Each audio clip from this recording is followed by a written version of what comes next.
with some guard recovery stuff. So Lockie's on his back.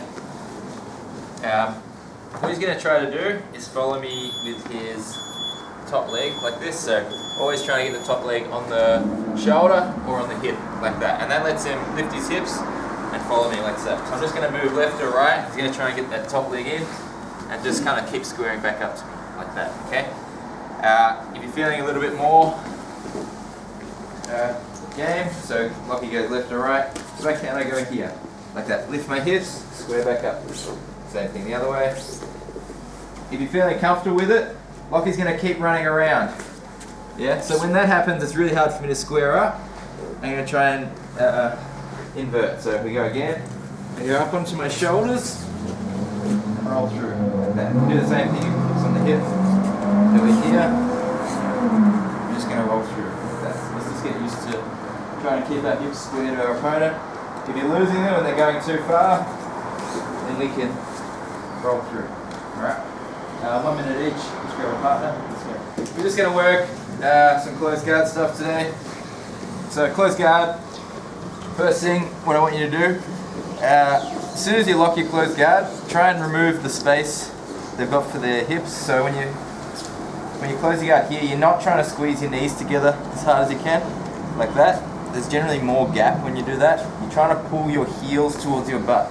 So that kind of keeps my hips really tight to Lockie's hips like that. So you should imagine like your heels are pulling down like that. Now, when I want to play with Lockie's posture a bit, when I pull my knees towards my chest, he comes forward pretty easy. If I'm squeezing my knees together, it's not as strong. You'll get them forward, but it's not as easy. Okay, so and you've locked your guard. Let's keep our heels down like that. But we're gonna today work on when Lockie's got posture and I still can't bring him forward. So normally what I would do, I pull my knees towards my chest and that'll break him down. But if I can't, that's when I have to try to sit up and start working things when I'm actually closing the gap. So if I can't pull him forward, I need to come up towards Lockie here.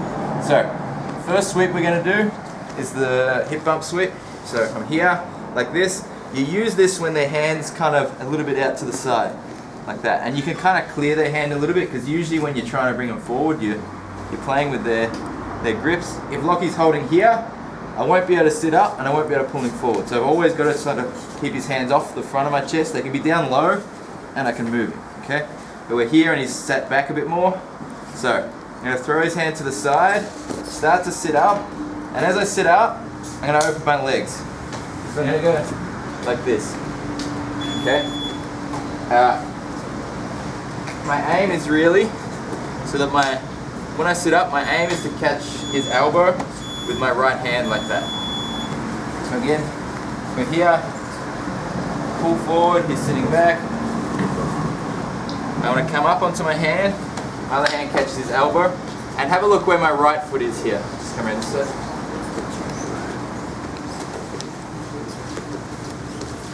So my right foot's gone to the mat, because that's what's going to give me the power. Okay? So we're here, I'm blocking the arm. I'm basically just going to push off my right leg to drive my hips into Lockie's hips, and that'll take him over the corner. Okay? And we end up on top. Let's go again. So we're here like this. I've cleared the arms, tried to bring him forward. I can't. Open your legs as you sit up, and you really want to get up on your hand and grab their elbow. Like this.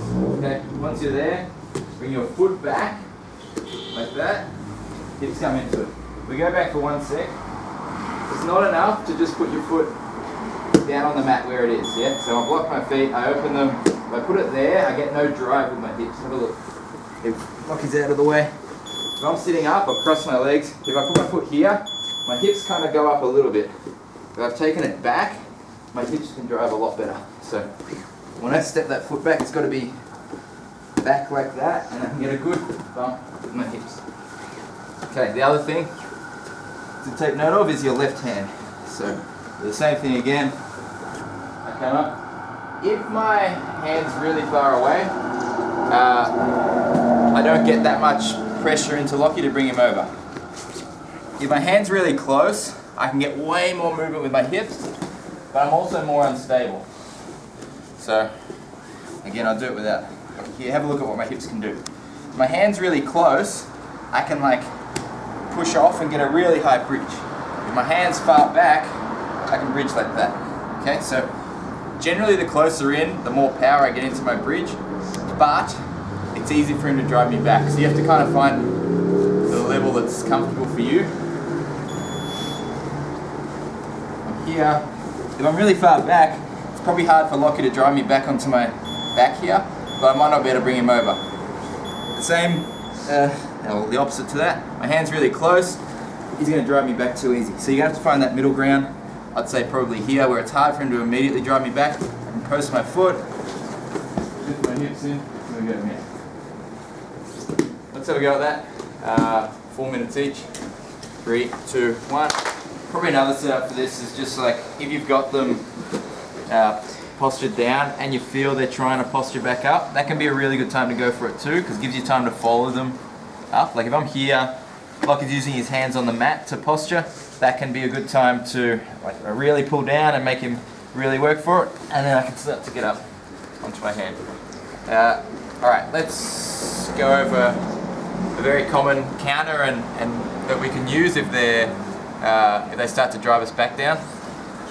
So we're here, we'll just do the same setup as before. I'm trying to break Lockie's posture for whatever reason. I can't, he's too postured. So I sit up and I go to here. Okay, if Lockie starts to drive me back down, I want to start to look for the Kimura on this arm. So the first thing I'm going to do is, like, I want to really make sure I've got this part of his arm tight to my body. So I'll change it from being a grip on the elbow to being like just my forearm goes on the inside of, kind of near his armpit towards his elbow. Okay, like so, and I'm just pinching that tight against my body.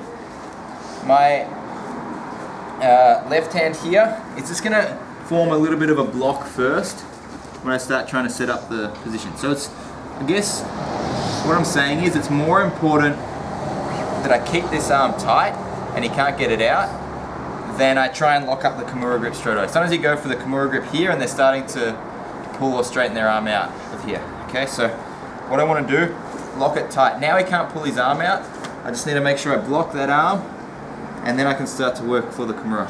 When I go for the Kimura from here, I want to be 90 degrees to Lockie, so I want to turn like this and keep his arm tight still. Okay, so notice how his arm's still across my chest here. I'm not trying to go like this. Here, if he's strong, he can sometimes power out of it. Keep it tight and let your body do the rotation to finish. Okay, so I'm just keeping it tight to my body and then turning to look that way. Alright, really important this foot goes over the back, because if I don't, Lockie rolls out. I start putting it on, he spins out, I might lose the position.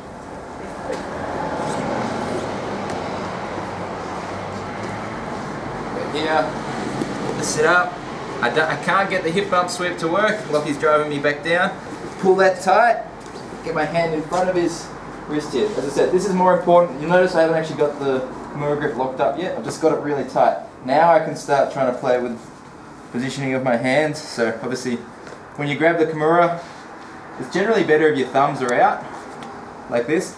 If I grab with my thumb in like that, there's a little gap there that sometimes if he straightens his hand, it'll actually bust through my grip, which won't happen so much here because the gap's kind of facing back towards him, which you can't kind of bend through. Does that make sense? When I change my grip, the gap's more in this direction, which you can punch through, whereas when I'm like that, that gap's not there. Okay, keep it nice and tight, cut across his back. I'm 90 degrees here, I just rotate, and we should get it. Notice also the position of Lockie's arm. His elbows, his arm here is 90 degrees to his body, and his elbows bent 90 degrees. Okay, you'll find it much harder to try and finish if you're up here or like down here trying to do it. Just keep everything at 90 degrees, tight to your body, and rotate. You don't have to turn too far, unless it's Aaron. Aaron's very first. Alright. Alright, so go again. We're here, Lockie starts to drive me back. I get my positioning, keep it nice and tight. Bend through so I can lock up the Kimura grip. Stay at 90 degrees. And rotate to the side.